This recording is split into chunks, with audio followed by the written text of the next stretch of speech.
Welcome to this explainer. Right now, literally as we speak, there is an incredibly complex and frankly paralyzing situation unfolding in the Strait of Hormuz. We're going to unpack this whole standoff today, but we're going to do it by sticking strictly to the data, the geography, and the direct reports from the ground. Because, this isn't just some regional maritime dispute. It's a highly tense standoff between the United States and Iran that has essentially frozen one of the world's most critical waterways, and the ripple effects are being felt across the entire globe. Okay, so here's our agenda for the breakdown. First, a global choke point.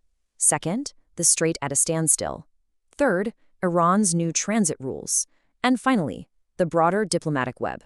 Let's dive right into Section 1, a global choke point. We need to talk about why global energy is at serious risk here. To really grasp the sheer scale of the stakes, just think about this breakdown. Nearly 20%. That's literally a fifth of the entire world's crude oil and gas supplies relies completely on passing through this single, incredibly narrow waterway. When this passage gets disrupted, the global energy market doesn't just react, it feels it instantly. So a standoff here isn't just local news, right? It's a massive global economic event that directly hits international supply chains. Now, it's absolutely crucial to look impartially at the stated perspectives driving this whole crisis. For instance, Iranian Foreign Minister Abbas Araghchi has explicitly warned that this situation is a war of choice by the United States. He stated that the economic pain of this standoff is only going to continue growing for Americans, pointing out that everyday consumers are already paying higher gas prices at the pump as a direct result of these choked-off energy supplies. Moving on to Section 2, the strait at a standstill. Let's look at these rival blockades. The stark contrast here is honestly pretty wild. Before the standoff, the strait was a bustling global artery. We're talking up to 140 commercial ships and massive oil tankers moving through there every single day. But now, rival blockades from both the US and Iran have totally choked off supplies. Even with a fragile ceasefire currently in place, only a tiny fraction of those vessels are actually able to make the crossing. In fact, maritime traffic has dropped so drastically that local authorities, when they're looking at their systems and just seeing all these stranded red dots of standstill oil tankers, they're describing the waterway as a literal parking lot of ships. Just imagine that for a second. One of the most vital energy highways on the planet suddenly brought to a complete gridlocked halt. In this maritime standstill, well, it's being heavily monitored from a very specific strategic location, Bandar Abbas. This is a major commercial coastal port in southern Iran. But more importantly for the crisis we're talking about, it serves as the main command center for the Revolutionary Guard Navy. They're the ones directly overseeing and enforcing these maritime operations in the Strait of Hormuz.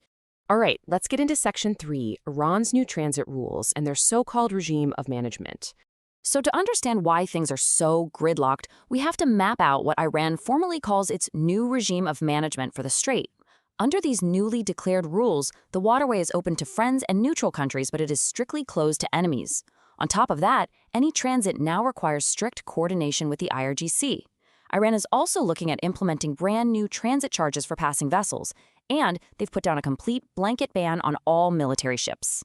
And the physical reality of Iran's increased control becomes super clear when you look at the math. They have mapped out a new maritime pathway that essentially forces ships to sail incredibly close to key Iranian islands. Vessels now have to pass just 18 kilometers from Kesh, 20 kilometers from Hormuz, and 35 kilometers from Larak. It's a massive physical shift in how the territory is managed. But it's not just physical rules. They have strict legal demands too. Iran insists that its sovereignty over the Strait of Hormuz must be officially recognized. They've drawn a line in the sand, making this a mandatory, non-negotiable condition for any future peace deal. However, right now, negotiations with the US remain totally deadlocked. And adding even more intense pressure to the standoff, the US president has refused to rule out a resumption of war. Which brings us to our final part, Section 4, the broader diplomatic web. This is where the puzzle gets incredibly complex.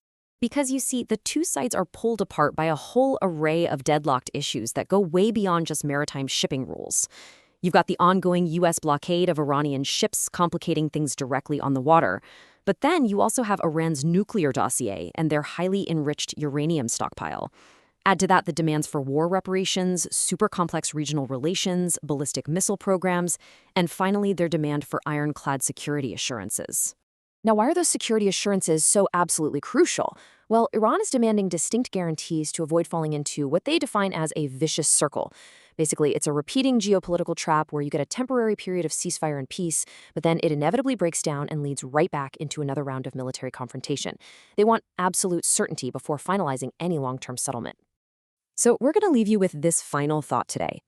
When you look at the massive global economic stakes resting on this waterway, the physical blockade literally turning the strait into a parking lot, and the deeply entrenched diplomatic positions on everything from nuclear issues to security, can this heavy cloud of mistrust ever truly be lifted to get the world's ships moving again? That, folks, is the billion-dollar question. Thanks so much for joining this explainer, and we will see you next time.